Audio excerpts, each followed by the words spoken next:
il y a quand même des petites spécificités à ces interventions palliatives qui arrivent donc avant la phase de l'accabo pulmonaire et de la totalisation. Donc, globalement, ventricule unique, comment ça peut faire? Donc, il y a des enfants qui naissent avec un ventricule unique, peu importe le type du ventricule unique, et globalement, les débits pulmonaires systémiques sont équilibrés. L'enfant va bien, dans ce cas-là, tant mieux, on fait rien, on attend. Et attendre, ça veut dire que généralement, on lui fera une capo pulmonaire sans urgence, vers l'âge de 1 an, et on totalisera plus tard vers l'âge de 3-4 ans. Mais ça, c'est les cas rares. La plupart des ventricules uniques, des nouveau-nés avec un ventricule unique, naissent avec soit plutôt un nouveau débit pulmonaire, qu'ils aient une athésie pulmonaire ou une sténose plus ou moins serrée pulmonaire, ou alors, à contrario, ils sont en hyperdébit pulmonaire, puisqu'il n'y a pas de protection pulmonaire. Donc, il va falloir protéger les poumons. Dans ce cas-là, on va faire un cercle. Et à contrario, quand on a une athésie ou une sténose pulmonaire, il va falloir réalimenter les artères pulmonaires. Et ça se fait assez généralement par un blaloc. Ça, c'est les grandes généralités, mais vous verrez qu'il y a quand même quelques variations. En tout cas, quoi qu'on fasse comme intervention, avant cette étape de dérivation cavo-pulmonaire, on a toujours pour objectif, 1, de préserver la fonction du ventricule unique, et 2, de préserver le lien artériel pulmonaire, parce qu'on sait que c'est ça qui va conditionner, plus tard, le fait qu'un fronton va marcher bien et longtemps.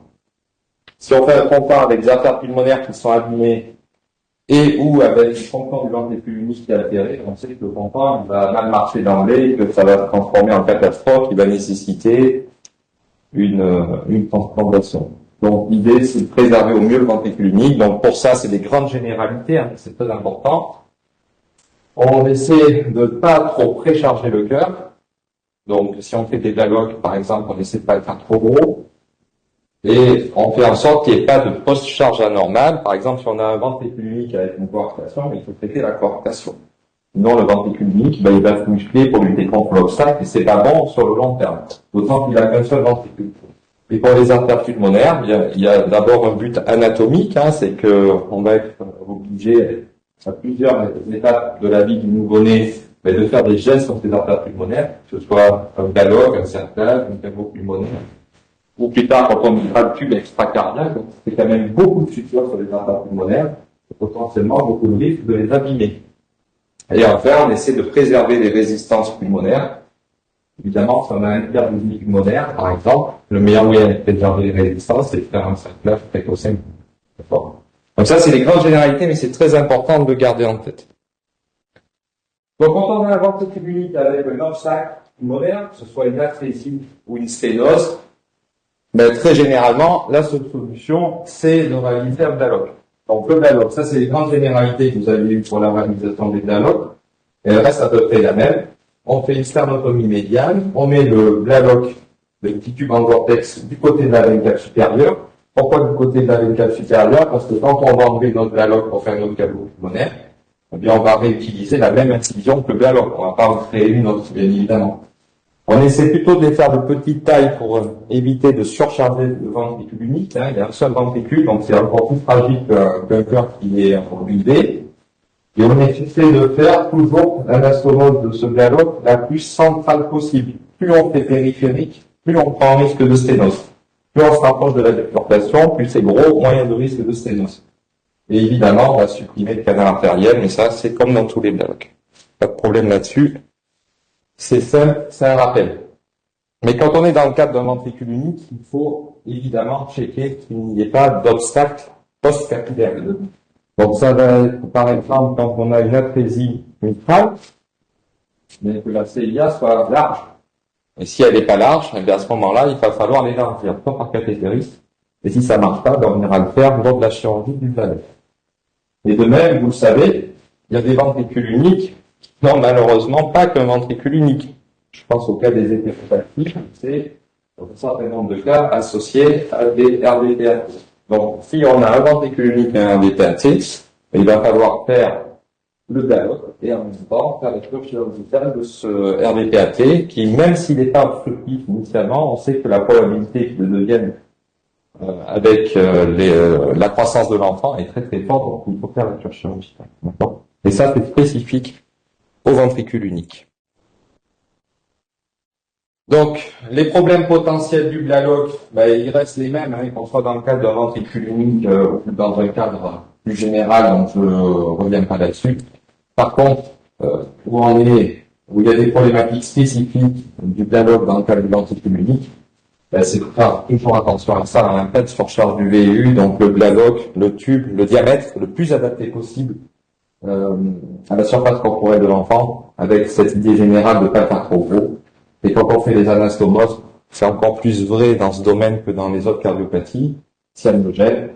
On fait vraiment très très attention à ne pas abîmer les artères pulmonaires, puisqu'on sait que ça va conditionner pendant la suite. Bon, pas de question sur le Blalock, ventricule unique, aspésie ou sténose pulmonaire. L'enfant va être en hypodémie pulmonaire. On fait un Blalock, on se méfie des obstacles post-capillaires. S'il y en a, on les élimine. Et on est très vigilant sur l'hyperdémie pulmonaire qu'on peut générer par le Blalock, donc un petit pas trop gros. Voilà. Alors, l'autre cas de figure de l'enfant qui se présente avec un ventricule unique, donc c'est un enfant où il n'y a pas de protection pulmonaire et la voie de sortie gauche, elle est libre. Donc la voie de sortie gauche, c'est très bien. Il n'y a pas de protection pulmonaire, c'est un problème. Donc l'enfant ne va pas être avec un QPQS à 1, mais plutôt avec un QPQS rapidement. Après la chute des résistances vasculaires pulmonaires néonatales, on va avoir un QPQS qui va être à 4, voire plus. Donc il va falloir protéger rapidement ces enfants de l'hyperdémie pulmonaire.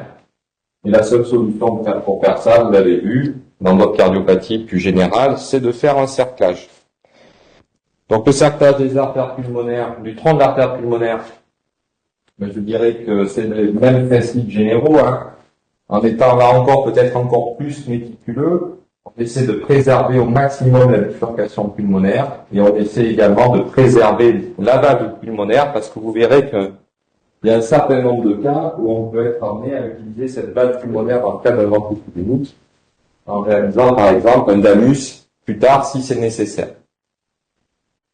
Les principes généraux toujours les mêmes, on le fait par sternotomie médiane, bien entendu, si le canal artériel est ouvert, ou même si on a un doute, on est obligatoire à toute systématique, comme ça c'est réglé, on n'en parle plus. Et quand on fait ce cerclage, dans le cas d'un ventricule unique, alors il y a les grandes règles qui nous aident à prédire la longueur du cerclage nécessaire, mais très très souvent, pour pas dire tout le temps, on prend les pressions en aval dans la bifurcation pulmonaire et l'objectif c'est de descendre les pressions pulmonaires d'aval d'environ 30% des pressions aortiques, avec évidemment la nécessité que tout ça soit bien toléré cliniquement, qu'il n'y ait pas de bradycardie, et que la tolérance hémodynamique et la saturation restent satisfaisantes. Étape très très importante. Donc vous voyez l'importance de préserver évidemment la valve pulmonaire dans ce cadre-là, si on veut l'utiliser plus tard. Donc si on fait un cerclage un peu trop haut, c'est pas trop bon parce qu'on va limiter la bifurcation pulmonaire, mais si on le fait trop bas près des valves pulmonaires, évidemment qu'on va finir par abîmer les valvules. Et ces valvules seront malheureusement complètement inutilisables, donc on le met en plein milieu du tronc de l'artère pulmonaire et on le fixe pour pas qu'il glisse vers la valve et abîmer la bifurcation. Donc ça, c'est assez simple, c'est classique. Alors maintenant, on rentre dans la difficulté et dans la particularité du ventricule unique. Parfois, c'est des cas où on n'a pas de protection pulmonaire, mais on peut avoir un obstacle intracardiaque sous-aortique, soit potentiel, soit avéré. C'est-à-dire qu'on va avoir notre aorte qui va naître d'un ventricule accessoire. Ce ventricule accessoire est alimenté par une CIV, c'est ce qu'on appelle un foramen microventriculaire, avec une CIV qui va être plus ou moins large. Globalement, si la CIV est d'un diamètre supérieur ou égal au diamètre de l'anneau aortique, généralement, ça passe comme ça, il n'y a rien à faire à la première étape, si ce n'est de faire un cerclage. Si par contre, on a un diamètre de CIV qui est inférieur au diamètre de l'aorte, Même s'il n'y a pas d'accélération, on sait que potentiellement, dans l'avenir, ça risque très fortement d'être embêtant. Donc on ne va pas pouvoir faire un cerclage. C'est pas possible. Si on fait un cerclage, tout va se muscler, on va finir par aggraver cette CIB qui est déjà un petit peu restrictive, le cœur va se muscler encore plus. Et donc, notre scale qui était modéré, il va devenir très embêtant en sous-ordre. Donc, il va falloir qu'on prenne des précautions et qu'on fasse autre chose qu'un cerclage. Donc, quand on a un foramen bulbo-ventriculaire qui est petit à l'échographie, mais sans accélération, et encore pire, s'il y a eu déjà un début d'accélération, on ne peut pas faire de cerclage, donc il y a 3 possibilités que je vais vous décrire. Ben, la première possibilité qu'on peut faire, parfois en période néonatale, c'est de se dire on va connecter le culot pulmonaire avec le culot aortique, c'est ce qu'on appelle un damus, et comme ça finalement l'obstacle potentiel ou avéré qu'on avait en sous-aortique, on s'en fiche, puisque le sang va sortir librement du ventricule unique par la racine aortique et pulmonaire, et le tout, on le relie à l'aorte ascendante. Donc finalement, on a complètement réglé la voie de sortie gauche. Mais, il faut bien entendu réalimenter les artères pulmonaires, sinon ça ne marche pas. Donc pour réalimenter les artères pulmonaires, il n'y a pas 50 solutions quand on a fait ce type de procédure. Qu'est-ce qu'on va devoir faire, d'après vous? Généralement, on fait un dialogue. Et si pour X raisons anatomiques, le dialogue ne nous convient pas, on peut même faire un SANO, un petit tube restrictif. Ok. Alors, il y a différentes techniques qui ont été décrites pour réaliser ces damus. Longtemps, on a fait des anastomoses, comme vous le voyez ici, terminolatérales, entre le TAP et l'aorte ascendante, mais on s'est rendu compte que assez rapidement, ça pouvait générer des fuites pulmonaires, parce qu'on a tendance à distordre la racine pulmonaire quand on la connecte comme ça en latéral. Donc aujourd'hui, on fait plutôt des montages comme celui-ci, là où on met un canon de fusil, la racine aortique et pulmonaire, et on connecte le tout à l'aorte ascendante. Ça déforme beaucoup moins la racine pulmonaire, avec une sortie qui est beaucoup plus directe, comme vous le voyez ici, vers l'aorte ascendante. D'accord? Et si jamais, parce que c'est assez fréquent quand même, quand on a des foramen bulbo-ventriculaires qui sont restrictifs, des CIV totiques, on va les appeler comme ça, c'est assez fréquent qu'on ait des hypoplasies plus ou moins marquées de la crosse de l'aorte avec parfois des coarctations associées. Mais dans ce cas-là, on fait bien entendu un damus, mais en même temps, on fait un élargissement de l'isthme et parfois on franchit, si c'est nécessaire, élargissement de la crosse et parfois on franchit l'isthme si c'est nécessaire en cas de coarctation. Un petit peu comme on fait dans une intervention non mouvement. D'accord? Donc ça, c'est très bien, ces damus. Ça marche très bien quand les artères pulmonaires, quand la racine pulmonaire et la racine aortique sont dans un plan frontal. Par contre, quand les deux racines sont dans un plan antéro-postérieur, ça marche aussi. Le problème, c'est que on va mettre notre bifurcation pulmonaire en arrière de ce damus. Donc, vous comprenez, plan frontal, racine aortique, racine pulmonaire. On les met ensemble, on reconstruit vers l'aorte, la bifurcation pulmonaire à sa place derrière sans trop problème. Si on fait la même chose avec des vaisseaux antéro-postérieurs, le risque, c'est que les artères pulmonaires qui sont en arrière soient gênées et comprimées, surtout l'artère pulmonaire. Donc, dans ces cas de figure, c'est-à-dire qu'on a des vaisseaux qui sont un peu en position de transposition des gros vaisseaux. Dans ce cas de figure, il faut penser à une autre technique que le damus et réaliser plutôt ce qu'on appelle un switch artériel palliatif. C'est-à-dire qu'on ne va pas aller fermer la CIV à l'intérieur du cœur, c'est pas l'objectif. On va juste faire un switch artériel et on va mettre les artères pulmonaires en avant. Je vais vous montrer. Donc ça, c'est le damus. Bon, on passe. Donc ça, c'est le cas de figure dont je vous parlais, vous voyez. Donc si on fait un damus classique, on est bien d'accord que la bifurcation pulmonaire se retrouve en arrière et c'est pas très bon.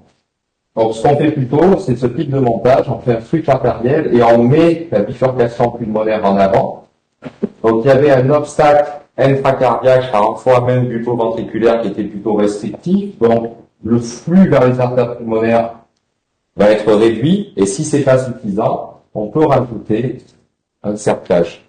Et si par contre, le flux est très très restrictif, et qu'il n'y a pas assez de sang qui passe, on rajoute un bloc. Mais l'avantage, au moins, c'est que les artères pulmonaires vont être devant, elles vont être gênées par rien, pas comprimées, et on pourra avancer dans des meilleures conditions vers la cavité pulmonaire supérieure, et plus tard la totalisation. D'accord? Alors il y a une autre possibilité. Quand on a un foramen bucco-ventriculaire qui est restrictif, donc je vous ai dit, la meilleure des possibilités, quand l'anatomie s'y traite bien, c'était clairement le cas en fait de l'anus. Quand les vaisseaux sont en position, transposition, on fait plutôt un switch artériel du palliatif. Mais, pour X raisons, quand on a raté ces étapes, par exemple, on avait un foramen bucco-ventriculaire qui était jugé correct.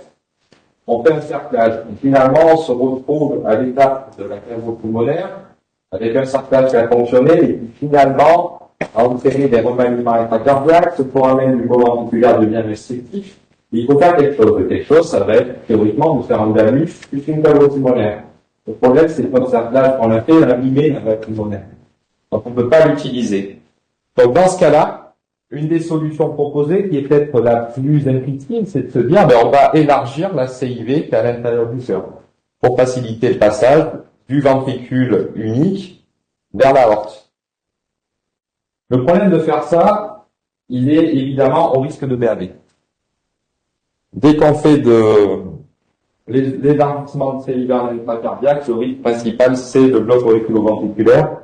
Un bloc auriculo-ventriculaire, c'est la mission.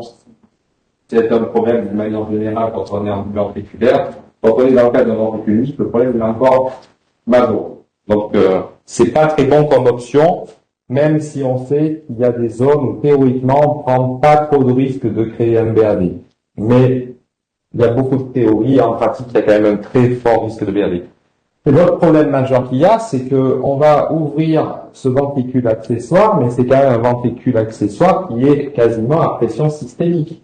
Donc, quand on va fermer cette ouverture, en mettant un patch, il y a un risque quand même majoré de faux anévrisme. C'est pas comme dans un falot, quand on ouvre le VD, finalement, une fois qu'on a fini, on met notre patch transannulaire, mais les pressions sont généralement des pressions qui sont relativement basses. Pression droite.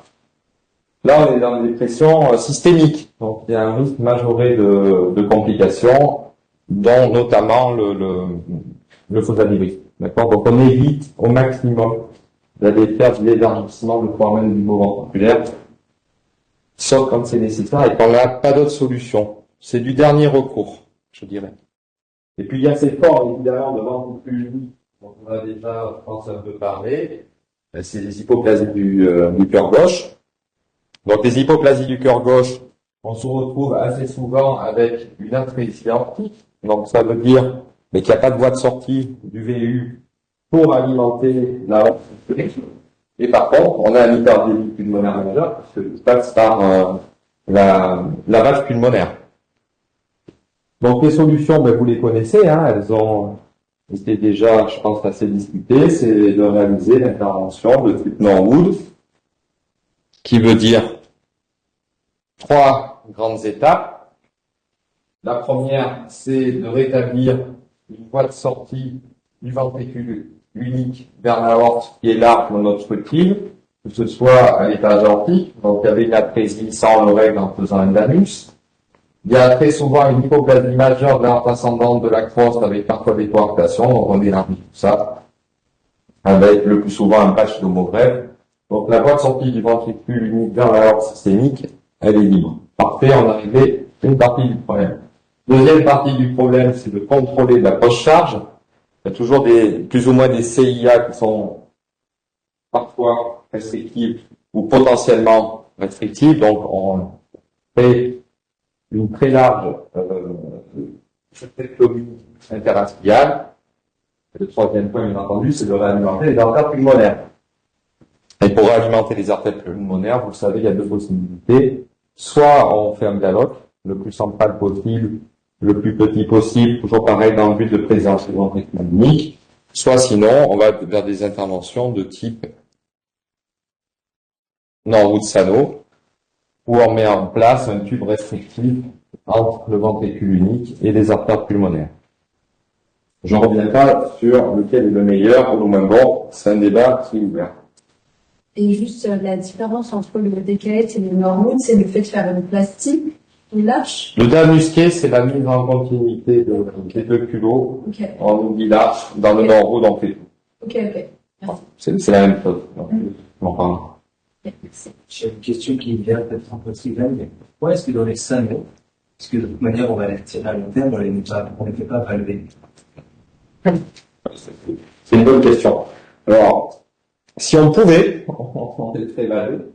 Le problème, c'est que les tubes qu'on met entre le ventricule unique et les artères pulmonaires, le genre de 5 mm de diamètre. Donc, mettre une valve à l'intérieur, c'est impossible. On n'a pas de valve aussi.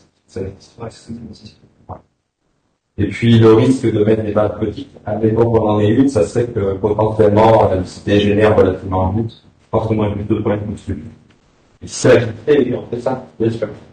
Évidemment. Mais c'est une bonne question. D'autres questions là-dessus? Et puis, évidemment, dans certains cas particuliers, où, pour X raisons, on pense que faire la chirurgie Norwood est trop à risque, enfant qui a présenté des problèmes neurologiques, d'hémorragie par exemple, petit poids, autre infection, peu importe, qui nous contre-indique une CEC qui est quand même longue et relativement grêlée d'une bambou mentale. Certains ont proposé de réaliser ce qu'on appelle des interventions hybrides. Hein. Donc ça, on en avait déjà parlé, je pense, vous en avez déjà eu des cours. Le but, c'est simple, c'est de faire en sorte de contrôler sur le long cours la voie de sortie du ventricule vers le fond de l'artère pulmonaire, puisque c'est lui, in fine, qui alimente tout, hein, autant les artères pulmonaires que les artères systémiques.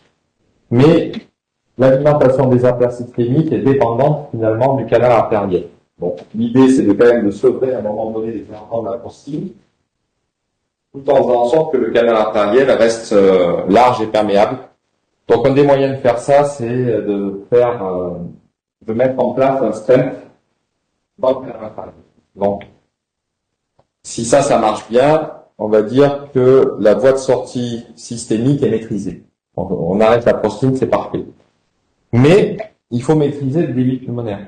Donc, maîtriser le débit pulmonaire, il n'y a pas 50 solutions. La seule solution, c'est de cercler séparément, comme vous le voyez sur ce schéma, les deux artères pulmonaires. Comme ça, on a une voie systémique donc, qui est maîtrisée là, et une voie pulmonaire qui est contrôlée, puis freinée, sur chacune des deux artères pulmonaires. Ok? C'est clair? Bon, ça, c'est des images de l'hybride, on passe là-dessus. Peu importe. Une question. Oui, un des cas, il faut un contrôle Norwood modifié selon les pièces. C'est quoi l'intérêt de faire ça? Il va falloir demander. Je pense que ça, c'est une première réponse. Là, on peut répondre à cette question, il y a différents niveaux de réflexion. Hein, donc, on peut pas faire une réponse en une phrase. Mais on va dire globalement que réaliser ce type d'intervention, c'est l'intervention hybride. Donc, ça veut dire qu'il faut être capable d'avoir une salle hybride déjà, on a un centre. Et deux, de faire collaborer les chirurgiens avec les cathétériseurs. Ce qui n'est pas toujours évident. Parce que chacun d'abord est occupé. C'est pas évident de mettre toutes les compétences à la santé pendant 2-3 ans. Ça, c'est un point question.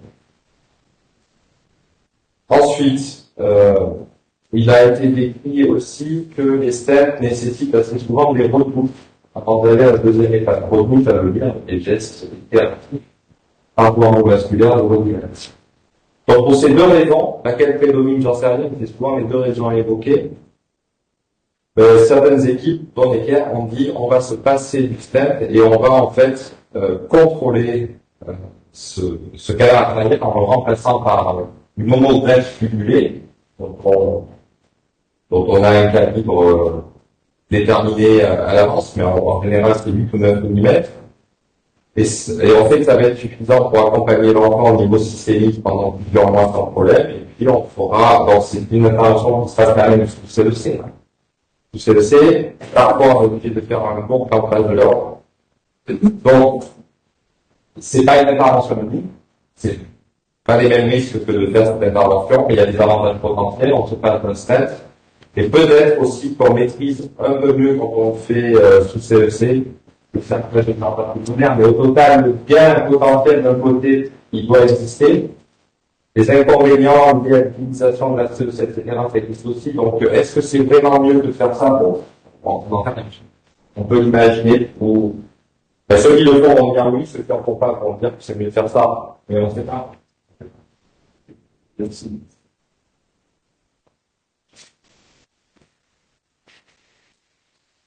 Alors, les problèmes potentiels, donc, les étapes néonatales, finalement, bon, je sais que je peux vous parler des canaux pulmonaires, mais du fondant, mais les canaux pulmonaires et fondants, c'est quand même assez compliqué, il y a des trucs chirurgicaux.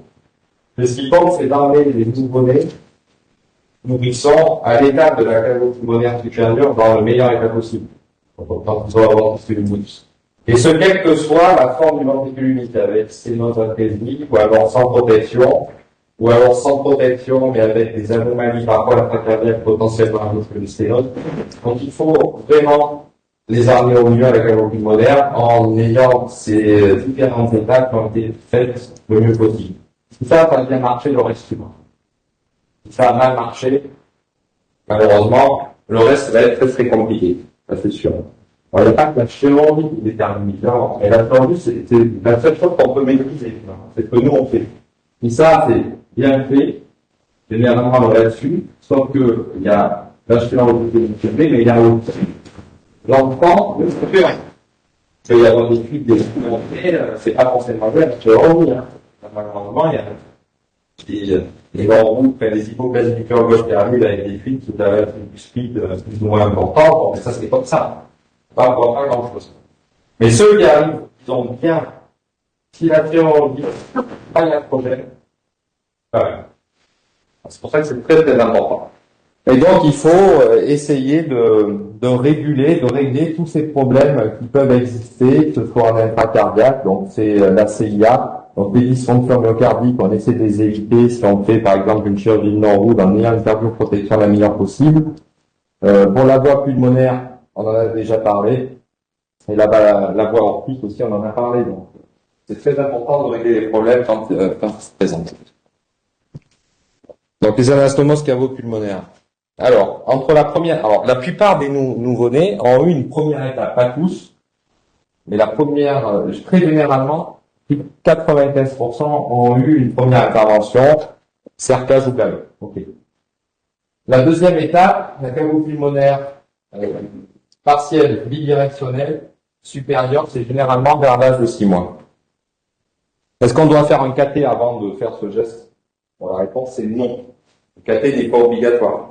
Si on a une hyposatisfaisante, et éventuellement un scanner, si on a un doute sur la taille des organes pulmonaires ou l'anatomie, faire un cathé à cette étape-là, c'est pas franchement indispensable, sauf qu'il y a des problématiques qui le nécessitent. Mais généralement, c'est...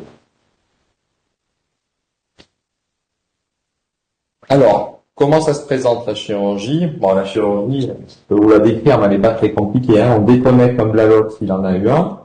Et généralement, vous voyez, on fait la déconnexion de la veine cave supérieure. Alors, on fait attention quand on met notre plan là, sur l'oreillette de ne pas aller abîmer le sinusal, parce que ça peut entraîner des dysfonctions sinusales. Donc, on positionne le plan correctement. Et on vient très souvent ligaturer la veine azygos, bien sûr, et on anastomose la veine cave supérieure sur la trappe pulmonaire droite, en étant le plus près possible de la bifurcation pulmonaire.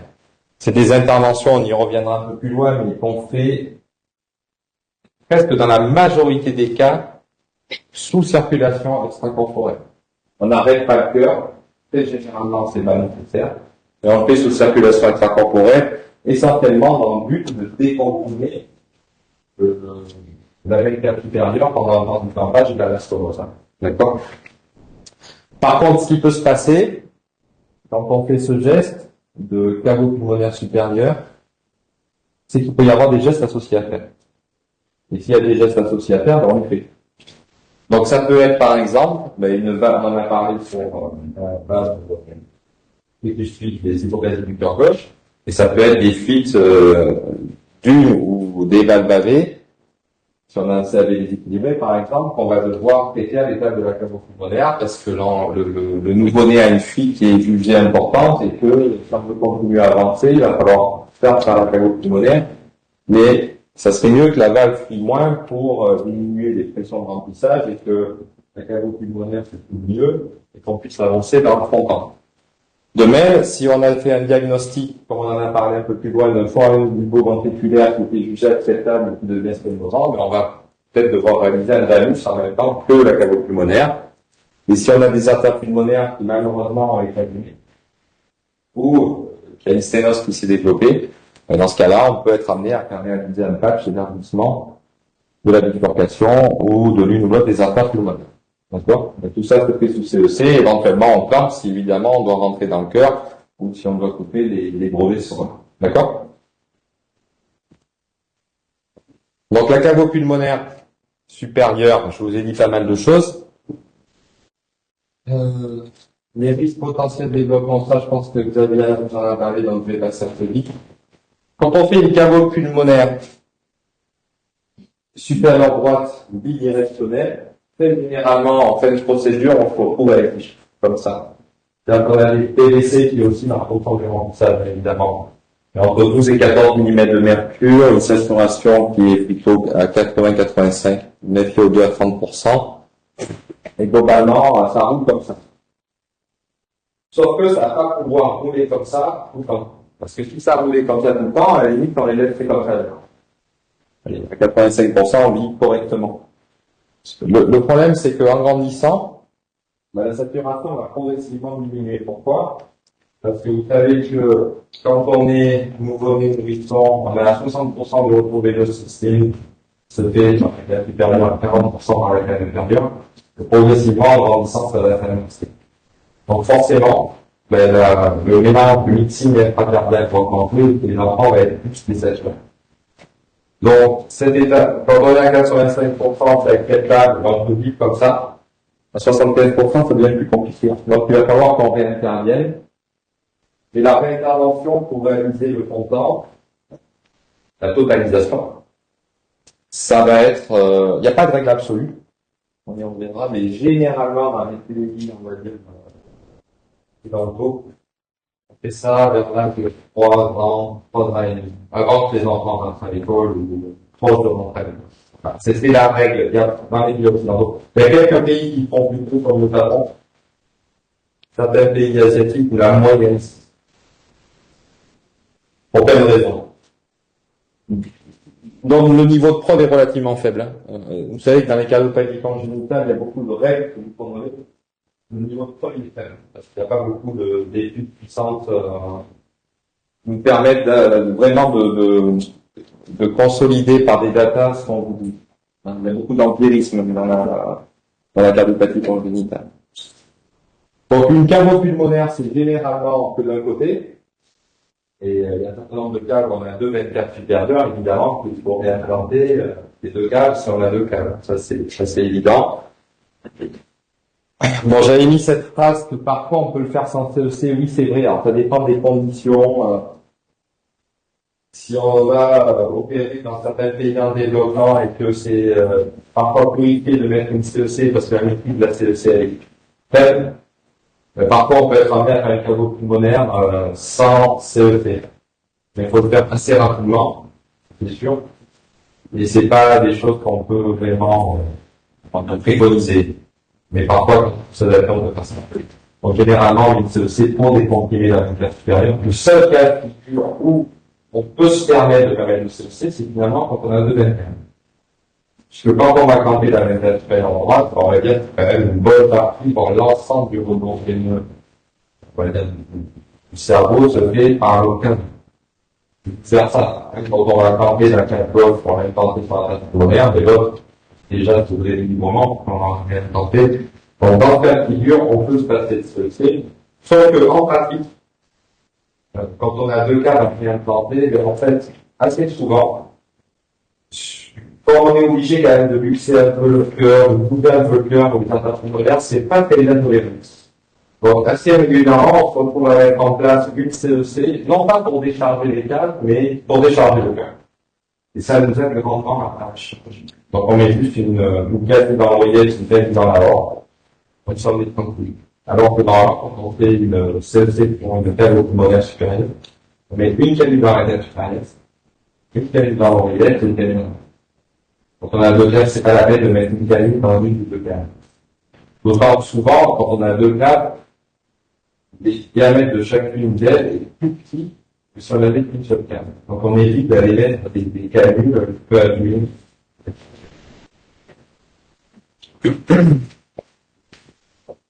Bon, voilà l'exemple typique des deux câbles et après réimplantation, voilà ce que ça peut donner. Donc sur ce schéma, vous voyez par exemple, alors ça c'est un débat sans fin, si. C'est quand on fait une cavo pulmonaire supérieure, est-ce qu'on doit laisser une source additionnelle? Par exemple, il y a des enfants qu'on va opérer qui avaient une protection pulmonaire qui était relativement, on va dire, équilibrée. Ou alors c'est des enfants à qui on a fait un cercle, parce que pour le coup, il n'y avait pas de protection pulmonaire. Et les enfants arrivent à la chirurgie avec des saturations relativement basses, donc la deuxième intervention. Ils sont en 60 de SAT. La question, c'est on va leur mettre une lors de quatre ou une seule carte, si on a qu'une. La question, c'est est-ce qu'on laisse du sang passer du ventricule unique vers les artères pulmonaires? Ça peut avoir un intérêt. Le premier intérêt, c'est que il y a une pulsatilité. Même si elle est faible, il y a une pulsatilité. On sait qu'une pulsatilité dans les artères pulmonaires, c'est quand même quelque chose qui est important pour la synthèse de NO, pour l'expansion des artères pulmonaires, et puis bon, quelque part, on a un ventricule droit, ça sert à quelque chose, ça peut arriver avec du sang, et les soit pulsatifs, ça entraîne tout un tas de cascades positives. Donc ça peut être un élément intéressant. Et par ailleurs, aussi, ce qu'on peut se dire, c'est que si on met une carte ou les deux, comme vous avez ce cas de figure, vous avez vu qu'en grandissant, la saturation, elle va diminuer progressivement. C'est normal, c'est physiologique. Mais si on a une source additionnelle où il y a un peu plus de sang qui arrive, on peut se dire que peut-être on peut rester avec cette configuration plus longtemps et retarder le fondant. Certaines ont même envisagé qu'en faisant des montages comme ça, peut-être qu'on pourrait se passer fondant. Sauf que dans les faits, ça ne marche pas. Pour quelle raison? Et le premier problème qu'on a, en fait, il est presque immédiat. C'est-à-dire que quand on fait notre anastomose, comme ici, on laisse notre source additionnelle. Et souvent, on fait faire ça, au lieu d'avoir des TVC de sortie, quand on fait dire entre 12 et 14, on a plutôt des TVC plus hautes, entre 18 et 20. Ça veut dire que la cavo pulmonaire, elle s'écoule, mais elle est gênée. Parce qu'il y a une espèce de flux compétitif qui arrive par là. Donc, c'est pas si évident que ça, même si théoriquement c'est intéressant de dire on laisse des sources additionnelles. Sources additionnelles, ça peut être celle-là. Et ça peut être aussi des dialogues droits, dialogues gauche, qu'on pourrait imaginer laisser en place, ça peut être même dans les substances diabète. Bon. Dans les faits, ce qui se passe, c'est que aujourd'hui, c'est quand même généralement admis que quand on fait une cavo pulmonaire, on supprime toutes les compromissions. Le seul cas de figure où il faut réfléchir avant de le faire, c'est quand on a des artères pulmonaires qui sont un peu hypoplasiques, un peu petits par rapport à l'habitude. Et dans ce cas-là, on se dit que ça vaut le coup de se faire, peut-être, pour laisser une source additionnelle, contrôler, soit un dialogue, soit de voir des grades CNV. Parce qu'on dit qu'avec ce flux pulsé, on va peut-être pouvoir améliorer la tendance des artères hypoplasiques. C'est bon, c'est clair? Est-ce que vous avez des questions là-dessus? Est-ce que la psychose n'est pas liée Non, on la lit toujours.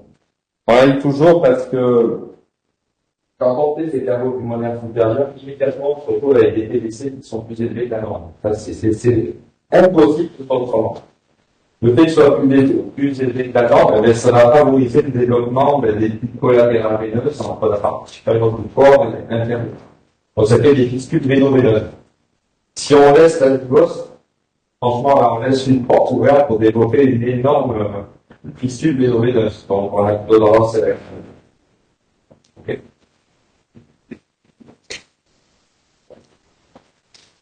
Alors, on a fait notre caveau pulmonaire, bon, très bien. Et on va arriver bientôt à notre étape du fronton. Donc, on est en Europe, on considère que c'est vers l'âge de 3-4 ans. Est-ce qu'on fait un cathé avant? La réponse est oui. On fait un cathé systématiquement avant de se projeter vers la totalisation de la circulation de fronton. Pourquoi? Après, on va aller chercher les problèmes potentiels. D'abord, on va prendre des mesures, là, c'est très important de respecter ces commandements de répétitivité d'un mouvement pour faire un bon fronton. Globalement, il reste les mêmes que ceux qui ont été publiés il y a peut-être 50 ans maintenant. C'est exactement la même chose, donc on prend des pressions pour voir si le bassin est un bon candidat. Et puis, on cherche à éliminer ce qui est éliminable. S'il y a des collatérales qui se sont développés entre l'aorte ou les branches périphériques de l'aorte et les artères pulmonaires, on va les juguler. Enfin, on va les bouger par cathétérisme interventionnel. S'il y a des tissus vésoveineux qui sont développés, on va les de façon à préparer au mieux le patient à son futur bronche. Donc, on ne fait pas que le cathé, on fait un cathé, on fait aussi un scanner, mais ça, c'est pour plus préparer la réintervention, etc. Donc, les critères de fronton, je passe dessus, mais globalement, c'est toujours les mêmes, même s'ils ont un petit peu évolué. Un peu. Mais ce qui est très important, c'est ça, finalement. C'est, un, que le ventricule unique marche bien. Deux, que les résistances vasculaires pulmonaires soient basses, le plus basses possible. Et, je rajouterai quand même que déjà, la démarche. Si on a ça, on est content. Et si on n'a pas ça, on essaie de voir comment on peut améliorer les choses, si possible. Si possible. Donc, le deuxième temps, alors, il y a parfois, avant, on avait plus des indications qui se faisaient sur une demande clinique ou une demande hémodynamique. Aujourd'hui, on a éliminé tout ça. Comme je l'ai dit, c'est avant que les enfants rentrent à l'école, on fait la dérivation cavo-pulmonaire totale. Donc, il y a différents moyens de faire ces dérivations cavo-pulmonaires totales. Soit on utilise un tube en vortex qu'on appelle extracardiaque parce qu'il est à l'extérieur du cœur, comme vous le voyez ici, qui est anastomosé à la veine cave inférieure et qu'on vient ensuite anastomoser à la bifurcation pulmonaire. Une fois qu'on a fait ça, on est d'accord, on a bien un bon montage complet de fronton. Ce qu'on peut faire aussi, c'est une tunnalisation intracardiaque avec un tunnel latéral. Donc, vous avez la partie postérieure de l'oreillette qu'on utilise comme hémicirconférence pour ce tube intracardiaque, et l'hémicirconférence antérieure, elle est confectionnée avec un hémitube de vortex entre la cave inférieure et les artères pulmonaires. Puis, il y a des petites différences entre les deux que je vous ai notées ici. Bon, je vais pas trop rentrer dans les détails, je pense que l'anesthésiste animateur le fera.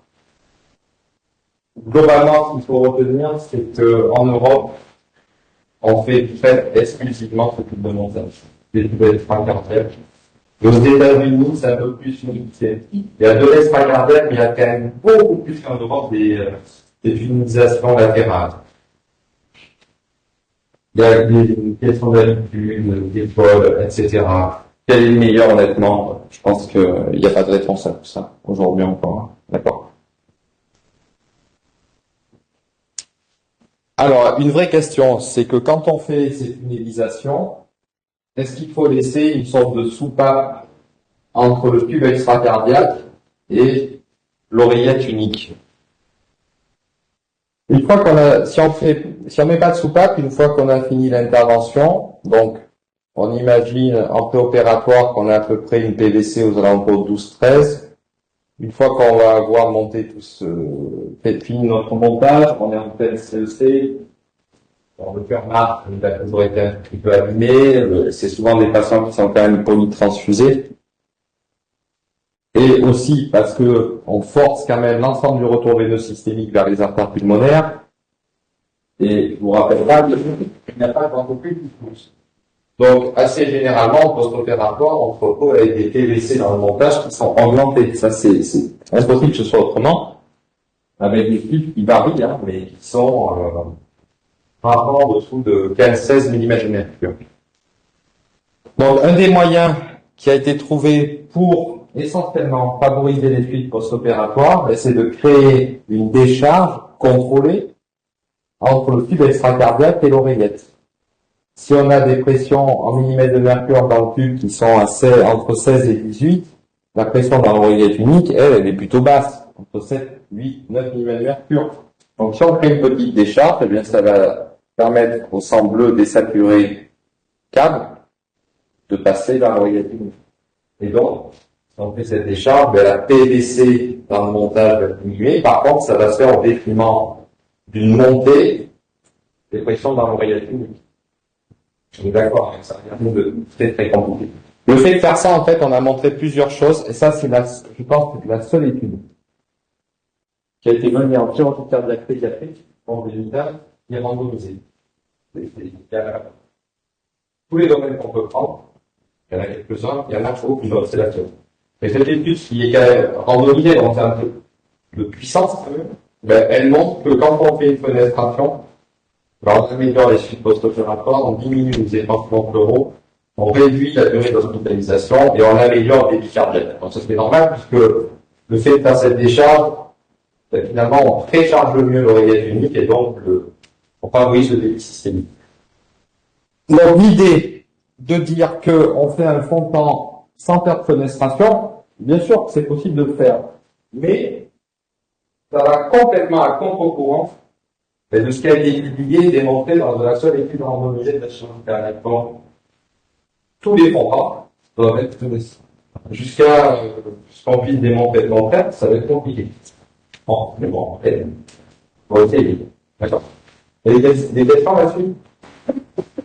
Alors, une fenestration, globalement, il faut savoir que sur cette qu'on crée, on en a un tiers qui va se fermer progressivement dans les quelques semaines après l'intervention. Et on a un tiers qui se ferme seul dans l'année qui suit, et un autre tiers qui reste arrière. Alors, celle qui reste arrière, évidemment, c'est celle qui en a plus besoin. C'est celle où les montages sont généralement avec le plus de pression en PVC. Et ces patients-là, ces enfants-là, ils sont revus généralement et traités par qualité interventionnelle entre 12 et 18 mois après le fondant. Des mesures de pression comprises. Et si c'est possible de fermer la fenestration, on ferme la fenestration. Parce que même si une fenestration, ça a du sens et que c'est intéressant, vous doutez bien qu'il y a un risque. Et que le risque principal, c'est l'embolie. Puisque il y a toujours un risque de faire communiquer le système veineux-systémique avec le système veineux pulmonaire. Donc, l'embolie qui existe. Donc, une fenestration, c'est bien, mais on ne peut pas se permettre de la laisser toute la vie sans trop de risques. Sauf si vraiment, quand on fait le cathétérisme, on se rend compte que de la fermer, ça génère une augmentation trop importante des pressions dans la circulation de fond. Dans ce cas-là, on la laisse, et il y a un rationnel à le fermer. Sinon, on essaie de les fermer. D'accord? Voilà. Et dernier cas très très particulier qu'on peut rencontrer dans certaines formes de ventriculie, particulièrement quand on a des hétérotaxies, c'est les patients où il y a une interruption de la veine cave inférieure, avec un drainage de cette veine cave inférieure par une azygose, qui est une mini-azygose, à la veine cave supérieure droite ou à la veine cave supérieure gauche. Donc, quand on est dans ce cas de figure, quand on va faire notre caveau pulmonaire supérieur, en fait, on fait pas une caveau pulmonaire supérieure, on fait presque un fondant complet, puisqu'on a la cave inférieure qui se draine la cave supérieure. C'est des fondants qu'on appelle subtotaux. Pourquoi? Parce qu'il manque juste les veines suscétatives. Donc, quand on est dans des cas de figure comme ça, la dérivation cavo-pulmonaire partielle, elle n'est pas partielle, elle est subtotale, on continue avec les partielles. On préfère la faire plus tard. Parce qu'à l'âge de 6 mois, les vendeurs pulmonaires sont quand même un peu petites. Dans la taille pour l'âge de l'enfant, mais on préfère le faire un peu plus tard, quand l'enfant un peu plus grand, les enfants un peu plus grands, mais idéalement c'est vers l'âge de 1 an, quand c'est possible. Évidemment. Idéalement c'est vers l'âge de 1 an. Et vous savez que dans ces formes, on ne peut pas laisser trop longtemps les veines susépatiques déconnectées du fondant, parce que si on laisse les choses comme ça, On sait qu'il y a presque plus de 50% de ces enfants qui vont développer des fistules artério-veineuses pulmonaires importantes. Le pourquoi le sang, c'est pas gros. On pense qu'il y a un facteur hépatique, un peu flou, un peu qui protégerait les poumons de risque de développement de fistules artério-veineuses pulmonaires. Donc c'est pour ça que quand on fait ces caveaux pulmonaires partiels, donc garage de 1 an idéalement, très généralement on complète assez rapidement le fond-pent. Compléter le fond-pent, dans ce cas-là, ça veut dire on déconnecte les règles des règles. On les tranche dans le cortex, on vient trancher ensuite les attaques pulmonaires. Le but, c'est d'éviter le développement des fistules artério-veineuses pulmonaires. Donc, c'est ce cas de figure, hein, on est d'accord, on a la cave supérieure, une grosse veine azygos. Donc, celle-là, on ne peut pas la ligaturer, évidemment. Puisque, par là se draine toute la veine cave inférieure. Et le but, donc, c'est de déconnecter et de reconnecter ces veines hépatiques aux artères pulmonaires par un tube en cortex, en orbitaire. D'accord? Ça, c'est une particularité qu'on rencontre de temps en temps dans les hétérotaxies. Alors, les dysfonctionnements précoces de caveau pulmonaire partiel ou total, quand on a en post-opératoire immédiat, il faut essayer de trouver la cause de ça. Et la cause de ça, en fait, elles sont assez intuitives, au vu de ce qu'on a dit tout au long de l'exposé. Quand on fait une caveau pulmonaire supérieure, il faut s'assurer que, évidemment, l'anastomose soit bien réalisée techniquement et qu'il n'y ait pas de sténose périphérique des artères pulmonaires. Il faut s'assurer d'une manière générale, quelle que soit l'intervention partielle ou totale, que la précharge du ventricule est assurée, donc que les veines pulmonaires se drainent bien, qu'il n'y ait pas de RDTAT, que le septum interatrial soit largement ouvert. Ensuite, on s'assure que, évidemment, les valves AV, qu'elles marchent bien, moins elles fuient, mieux c'est clair. Donc, si elles fuyaient, qu'on les a pas traitées, ça a été une option, peut-être que c'était pas la bonne, peut-être qu'il fallait essayer de réduire la fuite. La fonction du ventricule unique, donc si on doit clamper le cœur, la cardioprotection, comme toujours, hyper important. Et enfin, la post-charge, donc la post-charge, ça part d'un foramen bulbo-ventriculaire à la crosse de l'aorte et éventuellement une coartation. Donc il faut que tout ça ait bien été traité. Et si en préopératoire, par exemple, l'enfant a eu un Norwood et qu'on a une sténose modérée d'un élargissement de l'isthme, on peut pas laisser comme ça. Il faut que les périthériseurs fassent l'effort d'aller dilater ces patients avant qu'on les reprenne. D'accord? Des questions? On est bon? Allez, à tout à l'heure.